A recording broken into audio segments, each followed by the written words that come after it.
Heart failure के patients को क्या जिंदगी भर दवा खानी पड़ती है?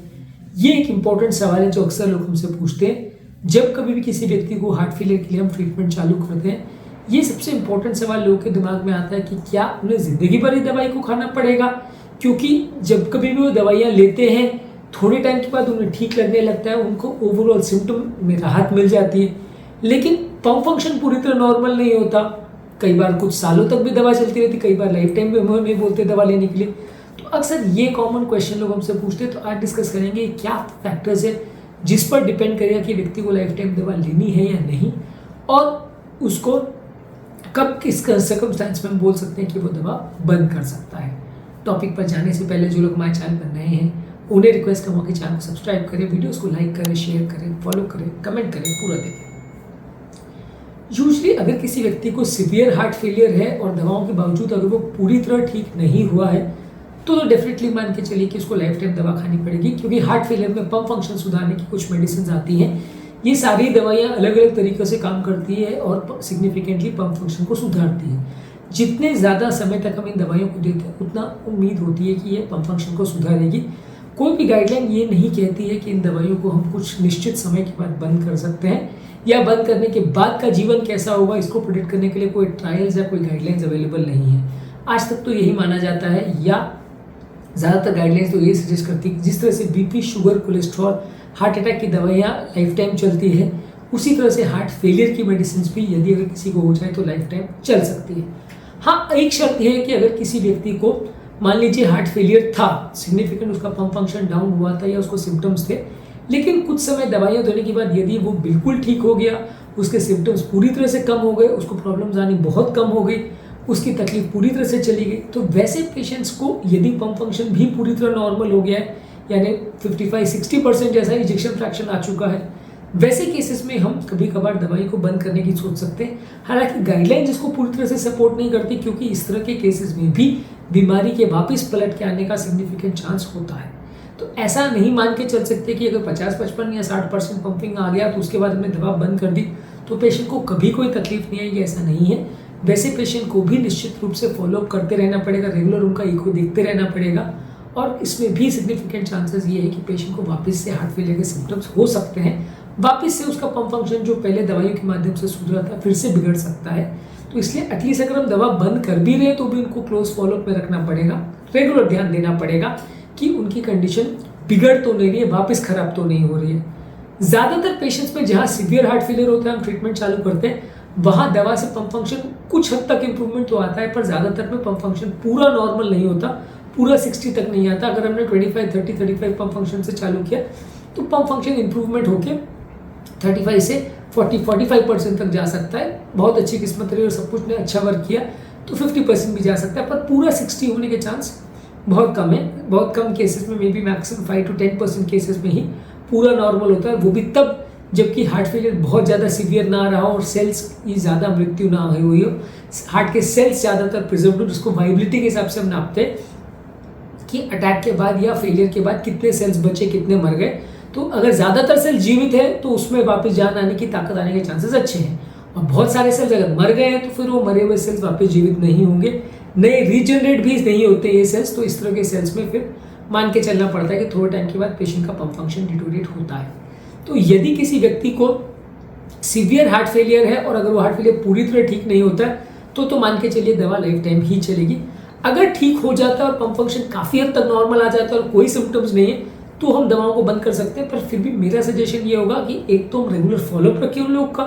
कि वापस डिटोरेट तो नहीं हो रहे, और दूसरा हम 1 at a टाइम दवाइयाँ बंद करें। मान लीजिए अगर हार्ट फेलियर के लिए 4 दवाइयाँ या 5 दवाइयाँ चालू है तो हम एक बार एक दवाई को बंद करें, फिर 3-4 महीने 6 महीने फॉलोअप करें, ईको देखें कोई प्रॉब्लम नहीं है, फिर दूसरी दवा को बंद करें, उसके बाद फिर 2-4 महीना 6 महीना फिर फॉलोअप करें, और उसी तरह से हम पेशेंट को सारी दवाइयों से विड्रॉ कर सकते हैं। इसमें एक और कंडीशन ये है कि पेशेंट को कोई सिग्निफिकेंट रिस्क फैक्टर्स जैसे कि बीपी या डायबिटीज़ या कोलेस्ट्रॉल वगैरह नहीं होना चाहिए। अगर डायबिटीज़ है और हार्ट फेलियर था तो फिर हम SGLT2 इनहिबिटर्स जो कि हार्ट फेलियर के लिए देते हैं वो कंटिन्यू रखेंगे। मान लीजिए ब्लड प्रेशर था तो बीटा ब्लॉकर्स,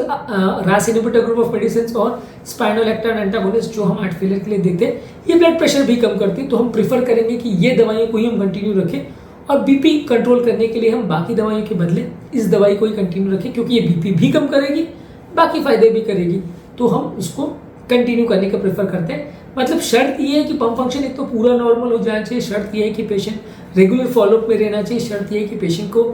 कोई सिम्टम्स या कोई प्रॉब्लम नहीं होनी चाहिए, फिर हम दवाइयों को विड्रॉ कर सकते हैं। और रिस्क फैक्टर्स भी सिग्निफिकेंट नहीं होने चाहिए, जैसे कि बीपी, शुगर, कोलेस्ट्रॉल, ऐसे बहुत सारे रिस्क फैक्टर्स नहीं होने चाहिए। अगर ये रिस्क फैक्टर्स हैं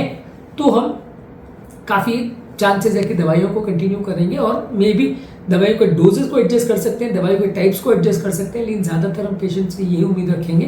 कि वो दवाइयों को लंबे समय तक कंटिन्यू करें, may be life long also. ये सारी दवाइयाँ जो है लॉन्ग टर्म एक तो पंप फंक्शन के वापस बिगड़ने को रोकती है, ये सारी दवाइयाँ धीरे धीरे करके पंप फंक्शन को थोड़ा बहुत सुधारती भी रहती है, और long term heart failure related जो कॉम्प्लिकेशंस है, जो मृत्यु दर है, पेशेंट का पंप फंक्शन बिगड़ने का चांस है, लकवा होने का चांस है, रिदम प्रॉब्लम्स या एट्रियल फिब्रिलेशन वगैरह होने का चांस है, हार्ट के अलग अलग तरह के रिदम के और भी प्रॉब्लम्स है जैसे टाकीकार्डियाज है, वो सब होने के चांसेस है। ये सभी चीज़ों को कम करती है, इसलिए ये दवाइयों को लंबे समय तक लेने में मृत्यु दर में कुछ ना कुछ फायदा ही मिलेगा, पेशेंट को नुकसान नहीं। तो यदि पेशेंट कोई ना कोई कारण से कोई दवा ले रहा है तो बेटर है कि यही दवा वो कंटिन्यू करता रहे, ताकि उसको प्रॉब्लम्स आने का चांस कंपेरेटिवली कम हो। तो बेसिकली आप मान सकते हैं कि यदि किसी व्यक्ति को हार्ट फेलियर है तो ज़्यादातर केसेस में तो मान के चलिए कि पेशेंट को दवाइयाँ लाइफ टाइम लेनी पड़ेगी। सिलेक्टेड केसेस में आज जहाँ सब कुछ कंट्रोल में है, जहाँ सारे रिस्क फैक्टर्स खत्म हो चुके हैं, जहाँ पेशेंट का पंप फंक्शन पूरी तरह नॉर्मल हो चुका है, वहाँ पे हम ट्राई कर सकते हैं, और वो भी ट्राई प्रॉपर सुपरविजन में करके किया जाएगा, और वो ट्राई भी जब सारे रिस्क फैक्टर्स नहीं है तब किया जाएगा, और वो ट्राई के बाद भी रेगुलर फॉलोअप और सारा चीज़ों का रखरखाव या देखभाल करते रहना पड़ेगा, नहीं तो बीमारी वापस पलट के आ सकती है। इस मामले में एक शेयर डिसीजन मेकिंग का भी कॉन्सेप्ट रहता है कि आप पेशेंट को भी ये चॉइस दें कि आप क्या चाहते हो। यदि पेशेंट खुश है दवा कंटिन्यू रखने में और वो चाहता है कि हार्ट फेलियर का वापस रिस्क ना ले और दवा कंटिन्यू रखने में से दिक्कत नहीं है, तो बिल्कुल कंटिन्यू रखवाइए। और यदि पेशेंट बोलता है कि नहीं साहब मेरे को दवा नहीं लेनी है, मैं बहुत बोर हो चुका हूँ इतने साल से दवा ले लेके, अब मेरे को बंद करिए, तो आप ये डिसीजन ले सकते हैं, क्योंकि ओवरऑल ये एक रिस्क बेनिफिट रेशियो है कि दवा आप जब बंद करते हैं तो वापस हार्ट फेलियर के पलट के आने का रिस्क तो है। तो ये डिसीजन पेशेंट को और डॉक्टर को मिलकर लेना है कि ये रिस्क कितना है और ये रिस्क को पेशेंट लेने को तैयार है कि नहीं। यदि वो पेशेंट हार्ट फेलियर का रिस्क नहीं लेना चाहता है, दवा कंटिन्यू रखना चाहता है, तो कंटिन्यू रखिए। यदि पेशेंट वो रिस्क लेना चाहता है और दवा बंद करना चाहता है या कम करना चाहता है, तो उससे डिस्कस करके उसको सारे फायदे नुकसान समझा के फिर आप दवाइयों को बंद कर सकते हो और फिर उसको रेगुलर फॉलोअप में रख सकते हो।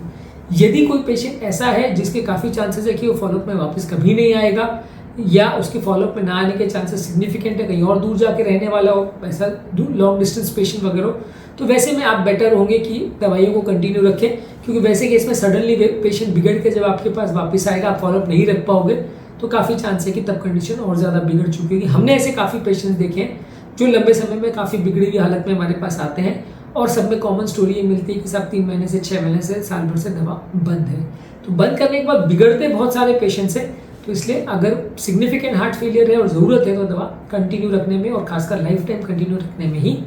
भलाई है। उम्मीद करूँगा कि आज के टॉपिक में कुछ नई बातें जानने को मिली होगी। जो लोग हमारे चैनल पर नए हैं उन्हें रिक्वेस्ट करूँगा कि चैनल को सब्सक्राइब करें, वीडियोज़ को लाइक करें, शेयर करें, फॉलो करें, कमेंट करें, पूरा देखें।